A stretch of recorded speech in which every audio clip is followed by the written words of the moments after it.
Finding the courage to change, my will or thy will. When we begin to renew our relationship with our higher power, we often struggle with doubt. How do I discover the difference between my will and thy will? I've lost painful days, months, and years trying to figure things out on my own. I didn't even know that I could ask for guidance and get it.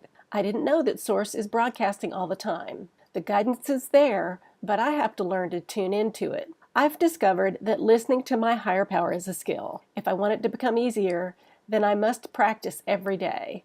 It's a craft that I choose to study. It's a muscle that can become flabby and weak if I don't exercise it. I've learned that my emotions can be used as a type of tuning system. I can use them to tune into the frequency of source energy. My positive emotions tell me that I'm coming into alignment. Source is pure positive energy. Serenity, happiness, and joy and love tell me I'm seeing things the way Source sees them. When I'm angry, disappointed, or resentful, then I know that I'm holding on to a different opinion than Source holds about that situation. My negative emotions are the clue that I'm going in the wrong direction. Any decision I make while feeling these emotions is likely to be my will.